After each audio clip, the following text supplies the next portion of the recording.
Hi, my name is John Green, and welcome to Crash Course American History. This episode will learn all about education, science, arts, and literature in the mid-19th century. In this episode, we will delve into the thoughts and practices of mid-19th century white males and what they thought was cool. Mr. Green! Mr. Green! Guess me from the past? Is that you on the board? I mean, how old are you? No. That's not me. Us. We.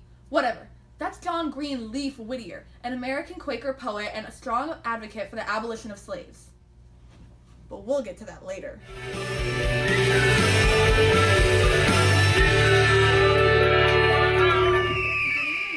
Century, politicians realized that we needed higher goals for our higher education. The Second Great Awakening led to increased schools in the South and West, mostly teaching Greek, Latin, and moral philosophy. This desire for more proper secondary school led to the creation of the first public university in America, the University of North Carolina, in 1795. Thomas Jefferson, seeing the success that the university had brought to North Carolina, decided to establish a larger university in Virginia only 24 years later and then claimed the idea as his own, in proper American character. This upsurge in higher education was a result of universal male suffrage. After obtaining the right to vote, white men decided that they deserved the right to an education as well. Women, however, were still pushed to the back burner because women were seen as corrupt if they were too educated.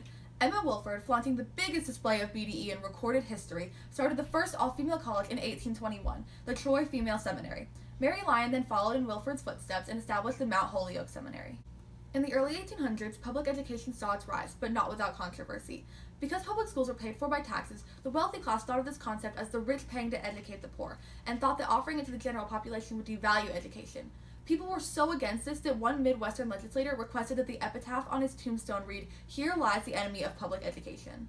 This same Midwestern legislator also said that open-to-all schools had an odor of pauperism to them. After the first wave of opposition passed, politicians realized that an uneducated voter base would elect uneducated politicians, and because of universal male suffrage, an ignorant voter base would be dangerous because of the newly found voice. Thomas Jefferson is known to have said, "A civilized nation that was both ignorant and free never was and never shall be."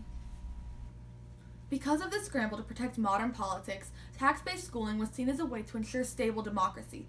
This passage of public education led to the rise of the Little Red Schoolhouse, and then comes the thought bubble. Under the idea of the Little Red Schoolhouse, many people had access to education who hadn't before. However, schooling wasn't anything like we know it now. School only lasted for a few months, and all grade levels were taught in the same one-room schoolhouse. The teachers were untrained, ill-tempered, underpaid men, and children were often beaten by their teachers, a practice that carried on into the 20th century. While we have progressed from this basic setup to a more regular, civilized approach at educating, many schools in the nation, and even in our own community, haven't come nearly as far. One of the many things that define this era of American history against the rest is the way that literature changed. America entered the Romantic Age, characterized by interest in humanity, personal freedom, and the supernatural. One literary individualist who emerged during this era was Edgar Allan Poe. Poe essentially created the genre of psychological thriller, which is present in many of his works. He was fascinated by the supernatural, and many of his works reflected his interest in morbid sensibility. One of the works in which these elements appear is his most well-known work, The Raven.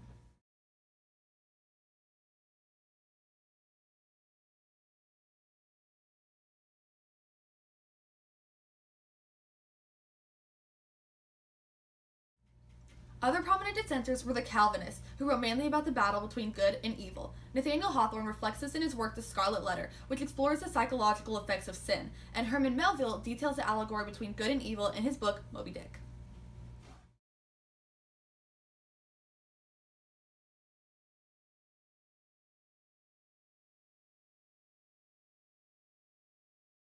Now time for the dawn of scientific achievement.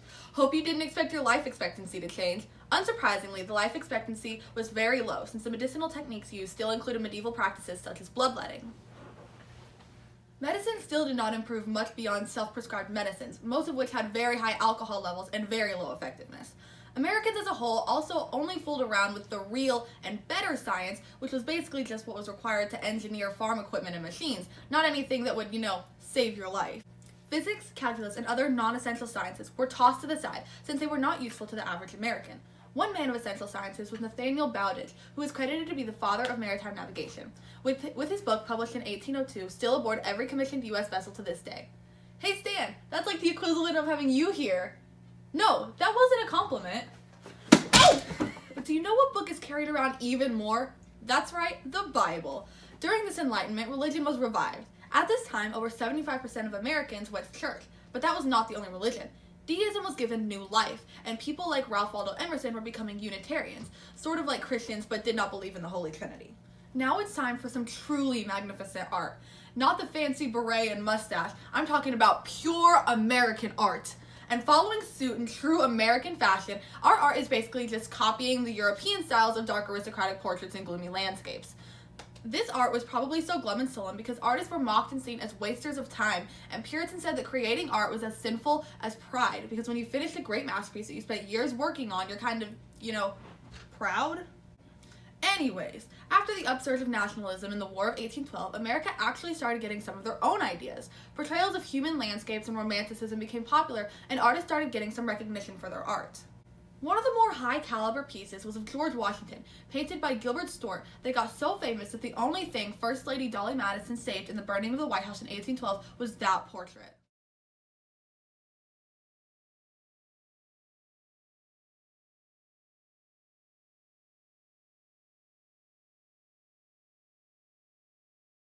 Most music was still under European influence, except for a few select songs that were created in true American spirit.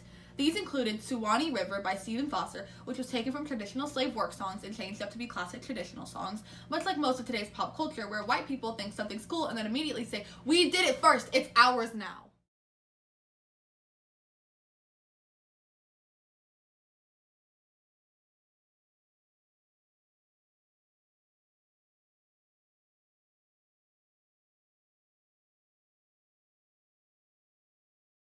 Moving on from the arts, there was also an upsurge in national literature at this time. While most books and novels were still being plagiarized from England, Americans found practical outlets for their literature, such as political statements in the Federalist Papers, Common Sense, and newspapers to highlight their own views on the democracy that is America.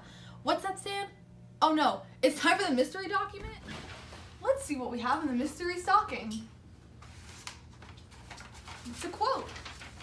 Oh, Stan, what's my punishment if I get this wrong? A wild cat? Fine. Must a citizen ever for a moment or in the least degree resign his conscience to the governor or legislator? Why has every man a conscience then? I think that we should be men first and subjects afterward. It is not desirable to cultivate a respect for the law so much as for the right. The only obligation which I have a right to assume is to do at any time what I think right. Let's see, refusal to follow government, individualism, and self-righteousness must be Henry David Thoreau. Yay! Oh no, not the cat! Not the cat! Anyways, back to literature. Henry David Thoreau's On the Duty of Civil Disobedience became widely popular when it was written in his jail cell after he refused to pay taxes on literally anything. Other famous authors at the time were our old poet pals Henry Wadsworth Longfellow and John Greenleaf Whittier, political satirist James Russell Lowell, Southern portrayer William Gilmore Simms, and one of the most popular and first female authors, Louisa May Alcott. Also, Emily Dickinson was around at this time, but she was the only one that didn't go by three names. Most aspects of national literature were stories that depicted nature, politics, and freedom, and little girls dying of scarlet fever. Sorry, Beth. The majority of historians were, you guessed it, white men. They were also mostly Northerners, creating a massive bias against Southerners. This caused even more tension between the North and South, as the South was tired of being called the brutal and terrible people many were because of slavery. Some notable historians were Barncroft, who founded the Naval Academy, and First History Book, and Prescott, who talked all about how great America was because he defeated Mexico and Peru.